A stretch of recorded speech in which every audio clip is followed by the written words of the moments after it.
එළිය මොනවා හරි ඔන්ලයින් බිස්නස් එකක් කරන්න යද්දි ඒක පිරමිඩ් ස්කෑම් එකක්ද නැත්නම් ඒක රියල් ප්ලැට්ෆෝම් එකේ බිස්නස් එකක්ද කියන දේ ගැන අවබෝධයක් ගන්න පුළුවන් විදිය කරුණක් මම ඔයාලට කියනවා.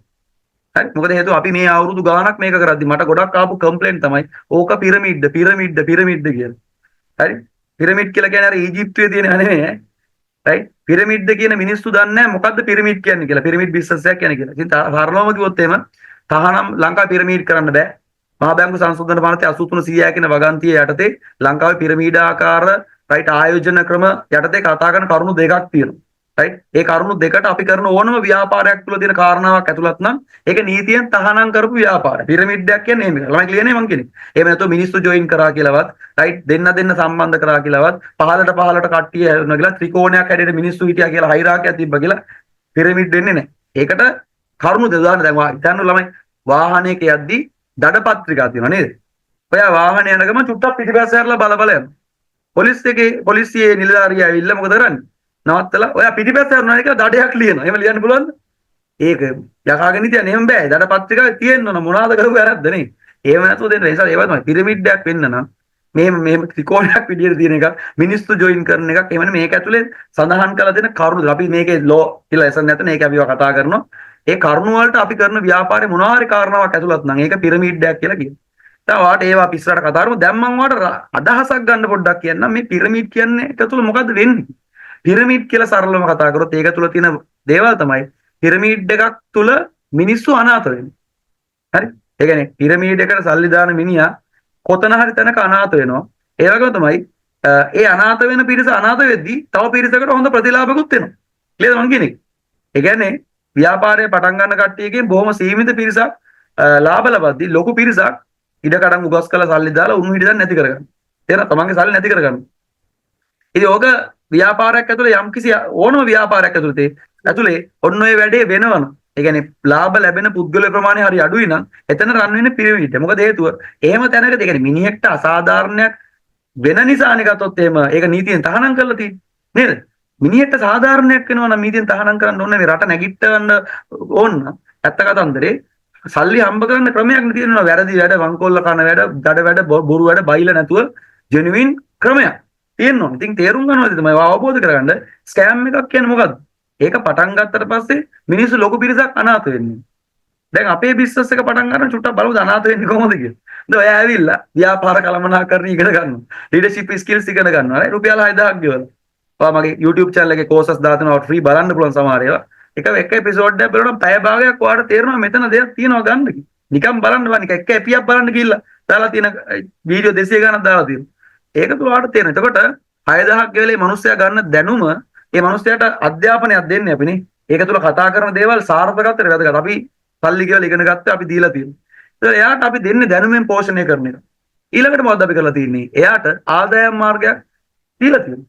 ඉතින් එයා දැනුම අරගෙන එයා ආදායම් මාර්ගයක් ගන්න එකේ මොකක්ද තියෙන ප්‍රශ්නේ? නේද මම කියන්නේ ළමයි? සහ මේකේ මුදල් බෙදෙන විදිහත් මම ඔයාලට කියනවා. ඒ කියන්නේ පිරමිඩ් එකක් ඇදලා වෙන දෙයක් තමයි එයාලා කියනවා අධික ප්‍රතිලාභ ගෙවනවා කියලා. ඒ කියන්නේ අසාමාන්‍ය ප්‍රතිලාභ. ඔයා ලක්ෂයක් දැම්මොත් මාස 3න් ඒක ලක්ෂ 3ක් කරලා දෙනවා. සල්ලි මැෂිමක් ගෙදර තියෙන වගේ කේස් එකක් කියන ඕවල ඒ කියන්නේ තනිකර ස්කෑම් එකක තමයි ගොඩක් දුරට එහෙම දෙයක් වෙන්නේ. හැබැයි රියල් ප්ලැට්ෆෝම් එකේ බිස්නස් තියෙනවා. ඉන්වෙස්ට්මන්ට්ස් කරන්න පුළුවන් ක්‍රම තියෙනවා. ඒ වගේ උපයන්න පුළුවන් ඒවා තියෙනවා. රයිට් ලීගලි යනවා. ඔය කොළ පාටයි. රයිට්. හරි එතකොට අහගන්න. එතකොට මේකෙදි වෙන දේ තමයි ළමයි දැන් අපි ස්කෑම් එකකයි මේකේ වෙනස පොඩ්ඩක් ඔයාලට පෙන්නනවා. මේක ඔයාලට ගොඩක් වැදගත් වෙයි. මේක සහ එළියේ දෙයක් පටන් ගන්න. මේ අවබෝධයෙන් දකින්න රයිට් එක මිනිස්සු සමහරු මොනවා හරි ඔන්ලයින් බිස්නස් එකක් කරොත් ඒකට කමෙන්ට් එකක් දාගෙන යනවා පිරමීඩ කාර්ය. ඌ දන්නේ නැතුව දාන්නේ කරා. ඌට හැමදේම පේන්නේ පිරමීඩ. ගිය පාත්තේ පිරමීඩක හිර වෙලා හිටපු පාරාවෙද්ද කොහෙද රයිට් නේද? ඌට පේන්නේ හැමදේම පිරමීඩ වගේ. සමහර මිනිස්සු එහෙම ඉන්නවා. කිසිම අවබෝධයක් නැතුව කවුරු හරි කියන නිසා හැම එකනම පිරමීඩ කියන මිනිස්සුත් එළියින්. රයිට්. හරි. අතට අහගන්න ස්කෑම් එකක ළමයි ස්කෑම් එකක් ඇදී ඔයාලා බලන්න මෙන්න මේව දෙයක්. කම්පැනි එකකට ඔයාලා සල්ලි ආයෝජනයක් කරනවා. අපි ගමු රුපියල් ලක්ෂයක් කියලා බලාගන්න. ඔයා බලන්න ඕන දේ තමයි ළමයි මේ ලක්ෂේ මේ කම්පැනි එක කියන්නේ හොඳට බලන්න. මේ කම්පැනි එකට ඉන්වෙස්ට් කරන්න යද්දි ලක්ෂයක් ඔයා මේකට සල්ලි දානවා කම්පැනියට. රයිට්? එයාලා කියනවාට ඔයාට ප්‍රතිලාභ ගෙවනවා කියලා මෙන්න මේ විදිහ. ලක්ෂයක් දැම්මොත් මාස 3න් ඒක ලක්ෂ 3ක් කරලා දෙනවා. ඔයා බලන්න ඕන පැහැදිලිවම ඔයාට ලක්ෂ 3ක් එන එක නෙවෙයි. මේ මිනිස්සු කොහොමද මේ සල්ලි ලක්ෂ 3ක් කරලා වාට දෙන්නේ? තේරෙනවද මං කියන්නේ? ඔය ලක්ෂයක් දැම්මොත් ඒ මිනිස්සුන්ට ක්‍රමයක් තියෙන්න බෑ. ඔයා වගේ තව 100ක් දැම්මොත් එහෙම ඔය ඔක්කොටම ගෙවන්නේ යාලා කොහෙන්ද සල්ලි හම්බ කරන්නේ? එතන බලන්න ඕනේ යාලට සල්ලි එන ක්‍රමය මොකක්ද කියලා. ඒ සල්ලි එන ක්‍රමේ ගැන යාලා හදි දැන් මේ කාලේ එක එක දේවල් කියන. මොනවද කියන්නේ? සමහරු කියන ඇවිල්ලා ඔයාලා සල්ලි දාන්න අපි ඒ සල්ලි මොනවද කරන්නේ? ක්‍රිප්ටෝ කරන්සි වල ඉන්වෙස්ට් කරනවා. හරි ක්‍රිප්ටෝ කරන්සි වල ඉන්වෙස්ට් කරලා ලොස් වෙන්නත් පුළුවන් ප්‍රොෆිට් වෙන්නත් පුළුවන්. හරි එහෙම NTFE කියලා එකක් ඒකේ ඕගන කිව්ව තනිකර මොඩල් එකක් හදලා රයිට් තනිකර බයිලයක් නෙගෙව ඇත්ත බලන්න. ඒතර ගිමිනිසුන්ට ගෙව්වා. අන්තිමටම අකුලගෙන ගියා. නේද? ඔන්මැක්ස් TT එකෙත් ඔය වගේ දේවල් ටික. එතකොට අර තේරුම් ගන්න දේ තමයි ආ සල්ලි ඉන්වෙස්ට් කරන්න ඇති බලන්න කම්පැනි එක කොහොමද ලාභ වෙලා. සමහරු කියනවා අපි ලෝකේ මේ වගේ රටවල් වල මේ වගේ දැන් ලංකාවේ නෙමෙයි තව ලෝක රටවල් වල ෂෙයා මාකට් වගේ විවිධ දේවල් තියෙනවා. අපි ඒවට තමයි ওই සල්ලි දාන්නේ. අපි ඒ කට්ටිය සුද්ධ එහෙ වැඩ කරනවා. ඒ සල්ලි තමයි අපිට එන්නේ. අපි ඒ වලින් තමයි වගේ කොට හදෙන්නේ. රෙද්දවල් කතා කරනවා මිනිස්සු. අපේ වුණුත් මොකදන්නේ? ඇත්තද කියලා අහගෙන දානවා. ඒවා ඔප්පු කරලා පෙන්නන්න සුද්දෙක් කතා කරන එකක් දානවා මොකක් හරි එකක්. සුද්දෙක් කියලා එකෙක් කියලා මොකද ටයි එකක් දාගෙන සූම් එකෙන් හරි කතා කරන මේම දෙයක් වෙන්නේ කියලා කතා කරලා අපේ උන්ට දෙයි හරියාතල්. මොකද මේ සල්ලි දාන ඇත්ත තමයි ඒක. කාට හරි ප්‍රොෆිට් එකක් ඇවිල්ලා තියෙනවා හරියටත් ආවා. කියලා දානවා. දාගෙන මොකද වෙන්නේ? ලක්ෂ 10ක් විතර මිනිස්සු කීප දෙනෙක්ට ගෙවලා කෝටි 10ක් විතර අර නූම් පයින්නවා රට. නේද? නැත්තම් අකුලගෙන යනවා. તો තේරුම් ගන්නවා සල්ලි දානවා නම් කම්පැනි එකට පිරමීඩ් එකක් වෙන්නේ ඒ කම්පැනි ඒ ආදායම් ගෙවන එක ඇතුලේ මොන හරි ඩවුට් එකක් තියෙනවා. කියන්නේ ගෙවා ගන්න බැරි තැනක් තියෙනවා. ඒක පිරමීඩ් එකක් වෙනවා කොහොමද? සරල අවබෝධය ඒක තියාගන්න. එතකොට අපි බිස්නස් එක මම ඔයාලට පොඩ්ඩක් පෙන්නන්නම්. මේක ඔයා තේරුම් ගත්තොත් ඔයාලට හරියටම සිම්පල් තේරෙනවා මෙතන පිරමීඩ් එකක්ද මොකද්ද වෙන්නේ කියලා. හරි දැන් බලමු උදාහරණයක් ගන්න. හරි. මොලේ තියෙන මිනිහා මේක තේරෙනවා රයිට් ඕකේ. දැන් මෙන්න යුනිටි එක. අපේ කම්පැනි එක කියන්නේ අපි කරන්නේ කෝසස් සෙල් කරන එක. අපි රුපියල් 6000න් කියනකො සේල් කරන්නේ. වෙන මොකුත් නෑ කියන්නේ රයිට්. ඔන්න ඔයා එනවා මොනවා කරන්නේ? රුපියල් 6000ක් දීලා ඔයා රුපියල් 6000ක් දානවා ළමයි මොකේද? යුනිටි එකට. අපේ කම්පැනි එකට. ඔන්න දැම්මා 6000. මම මේක මෙතනින් අදිනවා 6000ක් දැම්මා. හරි. දැන් මොකද වෙන්නේ? ඔන්න යුනිටි එකට රුපියල් 6000ක් ආවා. දැන් ඔයා මොකද කරන්නේ ඇවිල්ලා? ඔයා තව කෙනෙක්ට අපේ කෝස් එක සෙල් කරනවා. හරි? ඉගෙන ගන්න දැනුම පාවිච්චි කරලා මාකටිං ගැන ඉගෙන ගන්නවනේ. දැනුම පාවිච්චි කරලා ඔයා එළියේ ඉන්න සෝෂල් මීඩියා කෙනෙක් කන්ටැක්ට් කරලා සෙල් එකක් කරනවා. ඔන්න ඔයාගෙන් කෙනෙක් බිස්නස් එක ස්ටාර්ට් කරනවා. එයා මොකද්ද කරන්නේ?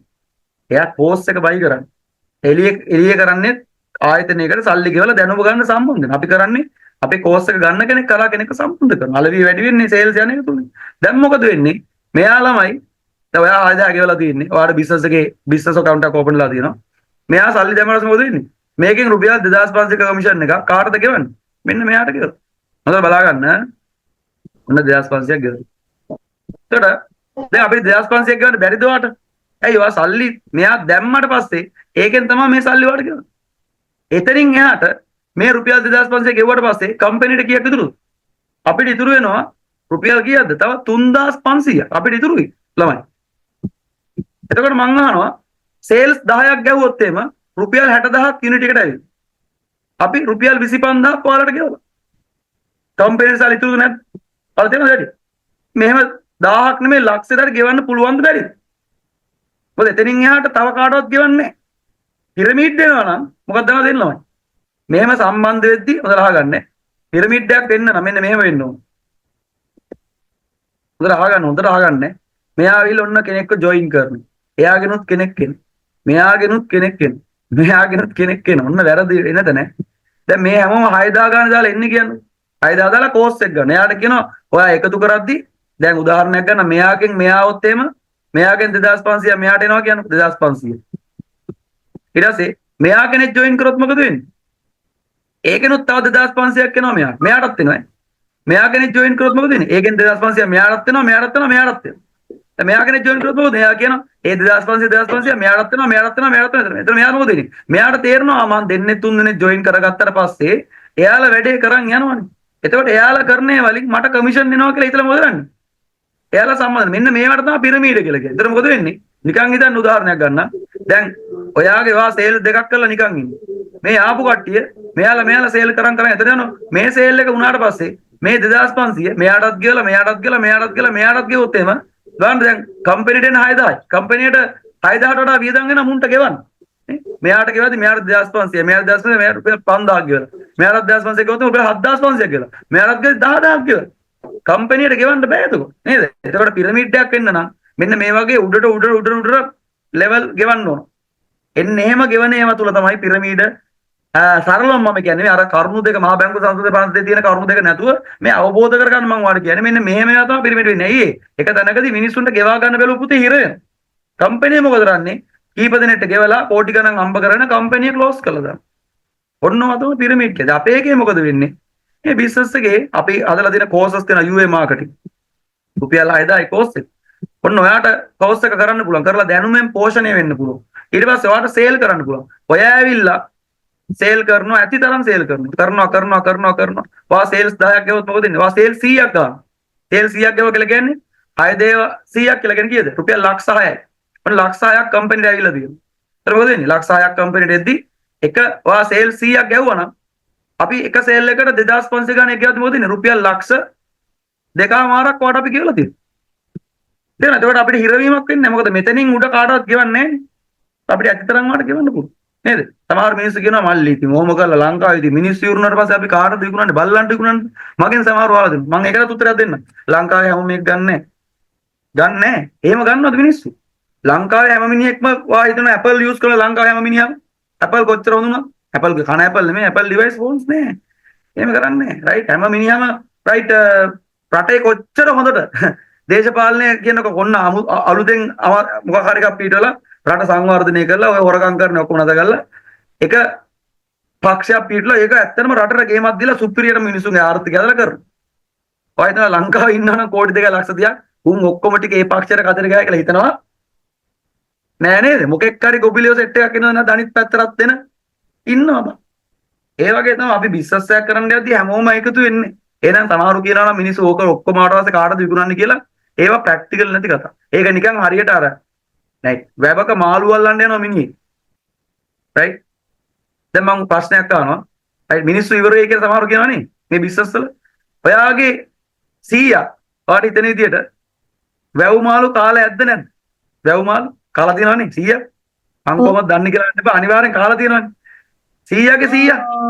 ඇතිනේ 100ක් කාලා දෙනවා 100ක් කාලා මගේ තාත්තා වැව් මාළු කාලා ඇතිද නැතිද වරිද කාලා ඇතිනේ ඔයා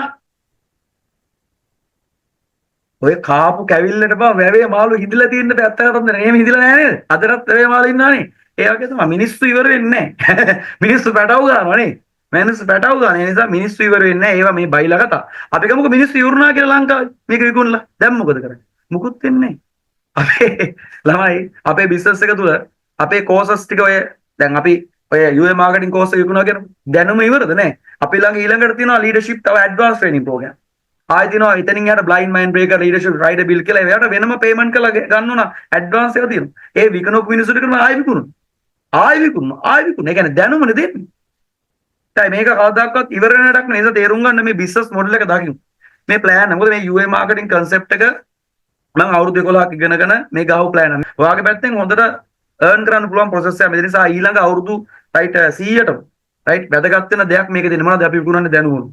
මේක කවදාකවත් නැති වෙන්නේ. අද මිනිස්සු ආහාර පාන ගන්න එක නැති වෙන්නේ. ඒ නිසා කඩ කරන මිනිස්සු කවදාකවත් right හිඟ වෙන්නේ නැහැ. නේද? AI නෙමෙයි මොනවා ආවත් right සමහරට වාහන කියන එක තව දෙකක් ගියාට පස්සේ රෝද 4 නැති වෙන්න පුළුවන්. අපි දන්නේ නැහැ තව අවුරුදු 100කින් රෝද 4 නැති වෙලා යාන විතරක් තියෙන්න පුළුවන්. රෝද කියන එක අයින් කරලා මෙහෙම අර දැන් මේ මොනවද මේ රෝද නැතුව බං වාහන එයාප්ලේන් වගේ right රෝද නැතුව යනවා තියෙන්න පුළුවන්. ඒ වගේ තමයි තව ටික දවසක් ගියාට පස්සේ right ලංකාවේ ගොඩක් දුර තියෙන ටෙක්නිකල් දේවල් අරවා මේවා නැති වෙලා ෆෝන් එක වෙනුවට වෙන ඩිවයිස් එකක් එන්න පුළුවන්.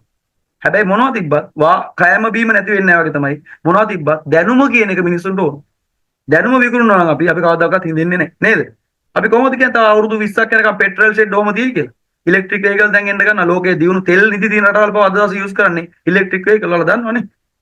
බලන්නකොට ලංකාවේ තෙල් ගහගෙන ගියාට පෙට්‍රල් ෂෙඩ් වලින් ඉන්න තෙල් මෝල්ලි මේ හොඳට හම්බ කරාට තව අවුරුදු 20කින් අපි දන්නේ ලංකාවේ ඉලෙක්ට්‍රික් වෙහිකල් විතරක් තියෙන තැනටපත් වෙන්නත් බැරිනේ. ඒතර ඒ දේවල් දවසක නැති වෙන්න පුළුවන්. හැබැයි මේ අපි විකුණන දේ කවදාකවත් නැති වෙන්නේ නැහැ. මොකද දැනුම කියන එක කෑම වගේ හැමදාම මිනිස්සුන් ඒ නිසා අපි කරන බිස්නස් එක පවතින බිස්නස් එක. ඒ නිසා මේක තෝරගත්තා. ඒ නිසා ඔයාගේ පැත්තෙන් මේක දැකලා වැඩේක පටන් ගන්න. ඒ නිසා ඔයාගේ පැත්තෙන් බර දාලා ව්‍යාපාරය කරන්න කියන කාරණා මම මතක් කරනවා. ඕකේ අද දවසේ මට ඔය ටික තමයි කතා කරන්න තියෙන නිසා සේල්ස් කරන්න යද්දි වැඩ කරන්න යද්දි මේ දැනුම වැදගත්. එහෙනම් අපි වගේම තවත් වැදගත් එපිසෝඩ් එකකින් සෙට් වෙමු guys. හැමෝටම all the best.